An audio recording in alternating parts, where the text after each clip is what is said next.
बिस्मिल्लाहिर्रहमानिर्रहीम अस्सलाम वालेकुम। Welcome to my YouTube channel delicious desi food. तो आज मैं आप लोगों के साथ शेयर करने जा रही हूँ बग़ैर उबाले शकरकंदी। ये शकरकंदी इस तरीके से आप लोग बनाएंगे तो आपको मज़ा आ जाएगा। बिल्कुल जो बाहर आते हैं ना शकरकंदी बेचने, जो कागज़ पर देते हैं मसाला डालकर, इतनी ही सौंधी सौंधी सी बनेगी। आप लोग इस तरीके से बनाकर ज़रूर ट्राई कीजिएगा और वीडियो अच्छी लगे तो लाइक शेयर कीजिएगा और मेरे चैनल को सब्सक्राइब के साथ बेल आइकन को दबाना मत भूलिएगा। तो चलते हैं रेसिपी की तरफ। यहाँ मैंने आधा किलो ली है शकरकंदी और शकरकंदी को अच्छे से 10 मिनट तक पानी में डिप कर रखा था ताकि इस पर जो मट्टी लगी होती है वो अच्छे से निकल जाए।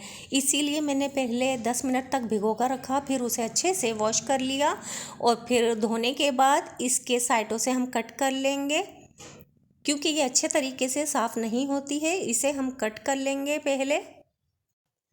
अब हम स्टीम के लिए सिर्फ आधा कप पानी डालेंगे कढ़ाई में। मैंने कढ़ाई रख ली है और इसमें सिर्फ आधा कप पानी ऐड कर दिया है और हाई फ्लेम कर दी है और मैंने शकरकंदी ऐड कर दी है।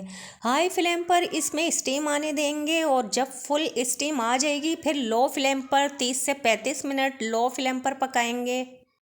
30 से 35 मिनट हो चुके हैं और मैंने लो फ्लेम पर अच्छे से पका लिया है। अब चेक कर लेते हैं। ये देखिए माशाल्लाह अच्छे से गल गई है, लेकिन अभी गीली गीली लग रही है। तो 2 से 3 मिनट तक मैं ऐसी खुला इसे खुशक कर लूँगी, इसे और मैं पका लूँगी। अच्छे से हमने पका लिया है स्टीम में और देखिए छिलका फट रहा है, बहुत आसानी से उतर रहा है। तो मैं इसे छील लूँगी। अगर आप लोग मेरे चैनल पर नए हैं तो प्लीज़ चैनल को सब्सक्राइब कर दीजिएगा और लाइक शेयर ज़रूर किया करें आप लोग रेसिपीज़ को। अगर अच्छी लगती है आपको रेसिपी तो लाइक कीजिएगा। और ये देखिए मैं इस तरीके से हाथ से ही उतार रही हूँ, इसका छिलका आसानी से उतर रहा है।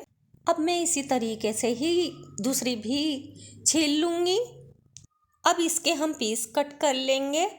और देखिए पानी जब ज़्यादा रख देते हैं हम उबालने के लिए और जब बहुत से लोग ज़्यादा पानी में उबालते हैं तो सारा जायका, इसका टेस्ट ख़त्म हो जाता है। इसका जो मिठास होती है इसकी अपनी, वो सब निकल जाती है। इसीलिए इसे अगर स्टीम में पकाएं तो बहुत ही ज़बरदस्त बनती है। अब इसको ज़बरदस्त टेस्ट देने के लिए इसमें डाल देंगे लेमन जूस। लेमन जूस डाल दिया है ताकि खट्टा चटपटा सा इसमें टेस्ट आ जाए। चाट मसाला डालेंगे